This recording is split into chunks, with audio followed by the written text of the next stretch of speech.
көбісінің несінде түсінігінде адам арақ ішсе 40 күн намаз қабыл болмайды, 40 күн оразасы қабыл болмайды.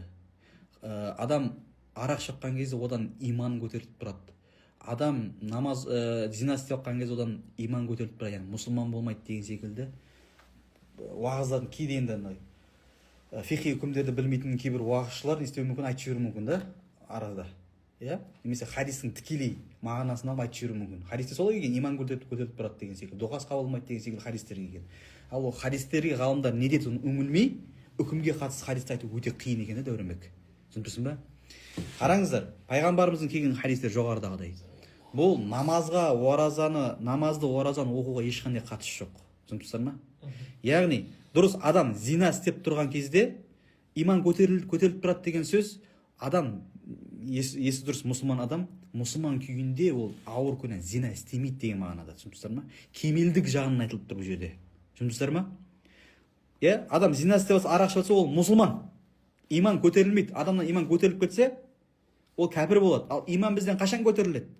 Біз исламға бізді яқин нәрсе, нық сенім нәрсе кіргізді ма? Ла илаха иллаллах Мұхаммад Расулуллах.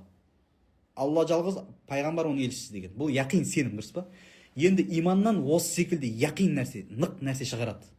Түсінесіздер ма? Яғни мен кәпір болдым деп жүрекпен мойынсынбаса, Алла тағала мойындамаса, ол діннен шығады. Ал арақ ішу бұл адам діннен шығармайды. Бұл пасық қылады. Зина жасау адам діннен шығармайды. Бұл не істейді адамды? Пасық қылады. Иман тұрады жүрегінде. Түсіндірсіздер ма? Ал енді арақ ішіп қойса, оның 40 күн намаз қабыл болмай ма? Қабыл болады. Түсіндіңіздер ма? Арақ ішіп те намаз оқысаң, мойнынан парыз түседі.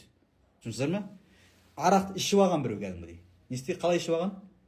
Тойып алған араққа. Намаз оқыса мойнынан парыз түседі. Ал пайғамбарымыз олсам арақ ішкен адам есін білмейінше намазға жоламасын дегеннен мақсат не? Мақсат не? Ішпесінде ол самасау ішпесін деген нәрсе. Намаздың сауабы жоқ болады. Бірақ мойнына не түседі Дәуренбек? Парыз түседі. Түсінсің ба? Парыз, яғни есін білмейтінде ол намаз оқыса, ол намаз дұрыс емес әрине, бірақ 100 грамм шығып тұр есінен аузынан, иіс шығып тұр, перегар шығып тұр, бір стакан ішіп алған мысалы үшін. Есін біледі. Намаз оқыса, намаз мойнынан түсе ма? Түседі намаз. Бірақ намаздың сауабы жоқ. Түсіндіңіздер ма? Сол үшін де біз сіздерге айтамын, үкім мен уағызды айыра біліңіздер. Уағыз біздің иманымызды руханиятқа жұмыс жасау керек. Яғни